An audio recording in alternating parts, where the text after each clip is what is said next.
जय हिंद, जय भारत, जय श्री राम।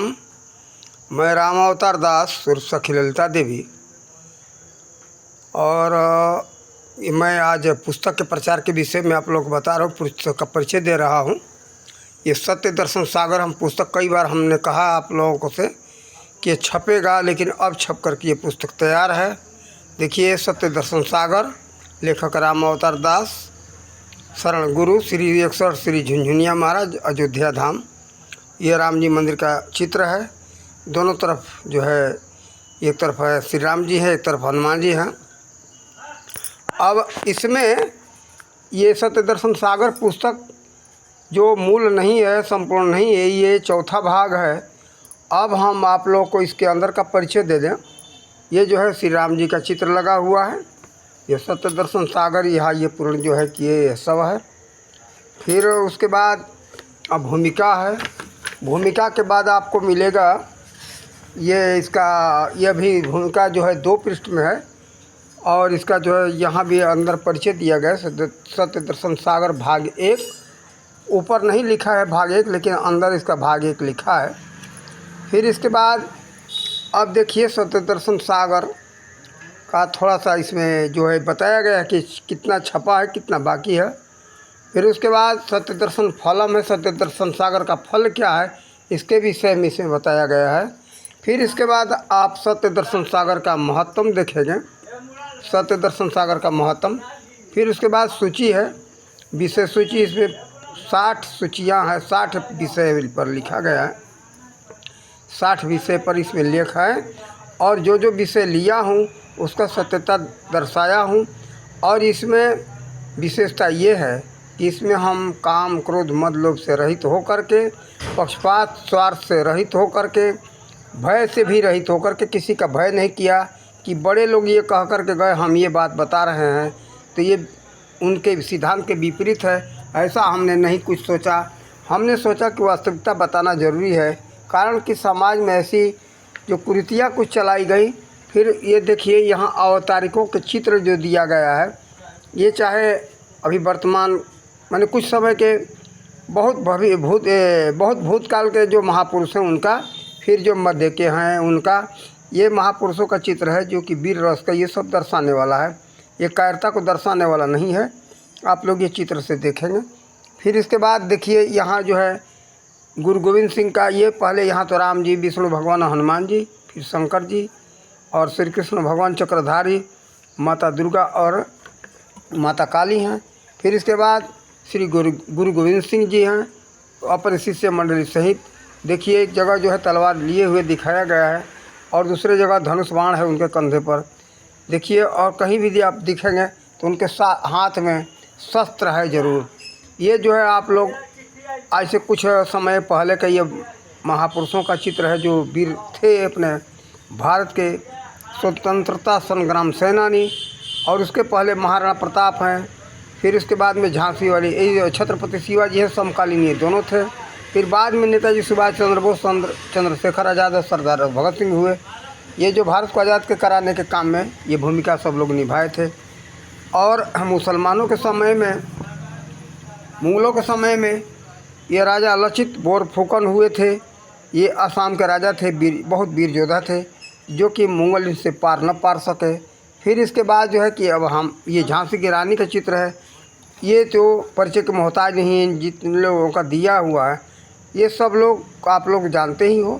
केवल जो है लचित बोरफुकन का चित्र आप लोग नहीं पहचानेंगे। फिर ये हमारी माता जी हैं, हमारा पहले का पूर्व चित्र है, हम संत मत में आए थे उस समय का है। फिर इसके बाद हम सखी भाव में आए तो उस समय का चित्र है जिसमें हमने इसी भेष में रहते हुए अभी इसी भेष में हूँ। और इसी समय में हमने ये पुस्तक लिखा, 2015 में शुरू किया था, जो कि अब जाकर के छपा, बीच में छपा था लेकिन पूर्ण नहीं। अब यहाँ से देखिए, यहाँ से 161 पृष्ठ शुरू हो रहा है, जो कि प्रथम विषय सूची, सत्य संकल्प, सीरी और बिंदी, ऐसे ऐसे करके जो है कि ये सब जो है इसमें 161 पृष्ठ है। मूर्ति पूजा, मैंने इसमें सारी जो विषय लिया हूँ उसका वास्तविकता दर्शाने का कोशिश किया हूँ, ताकि आप सब लोगों को, पाठक गणों को समझ में आवे, ये हमारे समाज के समझ में आवे कि हमारा जो है वर्तमान में जो रीति चल रहा है, ये रीति है या कुरीति है, इसके विषय में इस पुस्तक में बताया हूँ और इसका विशेषता यहाँ बताया हूँ। इसमें बात बता दिया कि विशेषता क्या क्या है। तो किसी भी वास्तविक ज्ञान बिना किसी भी विषय में आप सफल नहीं हो सकते हैं।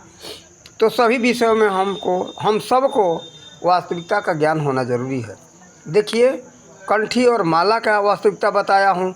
जो भभूति है और माला है दाढ़ी जटा है। आप लोग को एक उदाहरण दे दूँ, ये दाढ़ी और जटा कहाँ से प्रचलन हुआ, ये हम इसमें बताए हैं। क्या बताया इसमें? दाढ़ी और जटा यहाँ गांव में रहने वालों के लिए नहीं है। दाढ़ी जटा का प्रथा कहाँ से आरंभ हुआ, इस पर हमने विचार किया तो हमें समझ में आया। वास्तविकता जो भी रहा हो, लेकिन जो हमें समझ में आया मैं लिखा हूँ।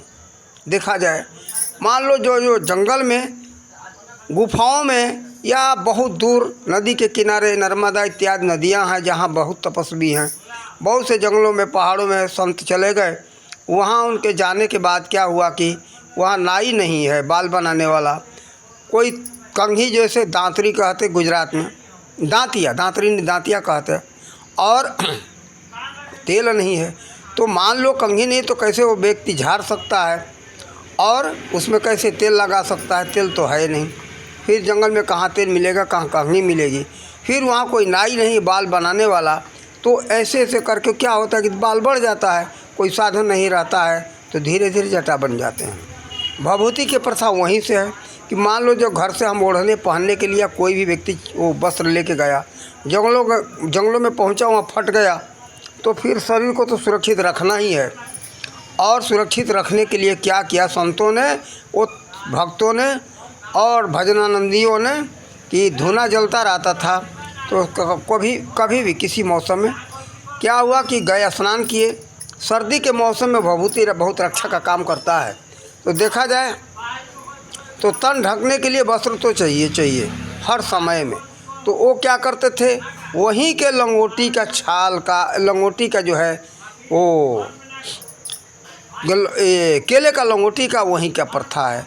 किसी भी तरह से तन तो ढकना है और पूरा, और शरीर को ढकने के लिए क्या करते संत, स्नान करके आए, गीले देह में पूरे जो पानी से है, तो उसी समय गीले देह पर जो भभूति डाल लेते थे, यानी राख डाल लेते थे, भस्म डाल लेते थे, तो शरीर पर चिपक जाता था। और धुना के पास में बैठ गए, वो जो है गर्म होकर के शरीर में चिपक गया। वो बहुत जो है ठंड से बचाता है। तो शरीर को आपको ढक लिया, कोई वस्त्र रहे या न रहे कोई चिंता नहीं है। भभूति का प्रथा ऐसे आरम्भ हुआ है। इसी तरह से माला का संदेश भी लिखा हूँ। जो भी विषय लिखा हूँ इसी तरह से इसमें वास्तविकता दर्शाया हूँ। अब इसमें जाति पाति के छुआछूत का भेद अच्छे ढंग से बताया हूँ कि भाई छुआछूत करना ठीक नहीं है। छुआछूत के लिए उदाहरण दिया हूँ कि जैसे हमारे हाथ में या आपके हाथ में धूल या मिट्टी लग गया, तो उसको मात्र 2 अंगुल 4 अंगुल दूर रखते कि ताकि हमारे कपड़े साफ कपड़े में वो धूल मिट्टी या कीचड़ न लगे। काट करके हाथ को फेंकते नहीं। इसी तरह से इतना उदाहरण दिया हूँ। उसमें पूरा विस्तार में लिखा हूँ। हम ऐसे वक्तव्य के माध्यम से कितना बताएंगे छोटे से वीडियो में। तो आप लोग सत्य दर्शन सागर को पुस्तक अब तैयार हो चुका है। जिन पाठकगण को ज़रूरत है, विचार हो, आप ऊपर का विशेषता ये देख लें, आपको समझ में आए, अच्छा लगे तो हमारा मोबाइल नंबर उसमें पड़ा हुआ है। वैसे ज़बानी भी बोल देते हैं, 9978 56 32 78, 9978 56 32 78। ये मोबाइल नंबर हमारा लिखा हुआ है अंदर, जो कि उसमें तो समझ में नहीं आएगा। अब जो मंगवाएंगे उनके पास समझ में आएगा, लेकिन वैसे हमारा मोबाइल नंबर है 9978 56 32 78। फिर हम आपको चित्र के माध्यम से वहाँ जो छपा हुआ है वो भी आपको दिखा दें कि क्या उसमें लिखा है।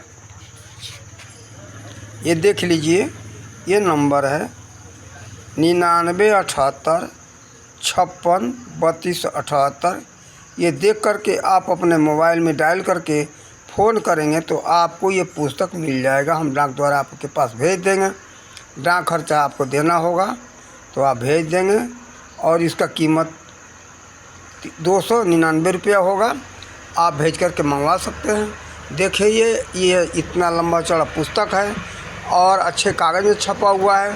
कोई साधारण कागज़ में नहीं, अच्छा मजबूत कागज़ है। जो है कि जिल्द भी अच्छा है। इस पर जो है पन्नी चढ़ा हुआ है, ये लेमिनेशन, ये जो कवर है, ऐसा नहीं कि कागज़ छाप दिया गया वैसे चिकना कागज़, ये लेमिनेशन है। ये धूल मिट्टी से बचाएगा। थोड़ा गंदा हो गया तो आप थोड़ा सा हल्का साबुन और कपड़ा से पोंछ सकते हैं, सफ़ा हो जाएगा, जैसे कि तैसे चमकता रहेगा। अगर किसी तरह के कागज़ का कवर चढ़ा दिए तो जैसे कि तैसे टिकाऊ रहने वाला ये कवर है। और हम वक्तव्य यही समाप्त करते।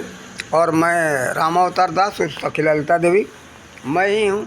हमारे यहाँ का ये पुस्तक लिखा हुआ है, हमारा अंदर इसमें चित्र छपा है। आप सब पाठकगण जो मंगा करके पढ़ने का विचार हो, आप मंगा करके पढ़ें, और से आप सबका कल्याण होगा, हमें पूर्ण विचार है, ये विश्वास है। और आगे आने वाली पीढ़ी को भी सबका कल्याण होगा। इस पुस्तक को अवश्य पढ़ें, वास्तविकता का ज्ञान प्राप्त करें। इसीलिए ये वास्तविकता का ज्ञान देने के कारण ही इसका नाम ही रखा सत्य दर्शन सागर। इन्हीं शब्दों के साथ मैं वाणी का विराम दे रहा हूँ। जय हिंद, जय भारत, जय श्री राम।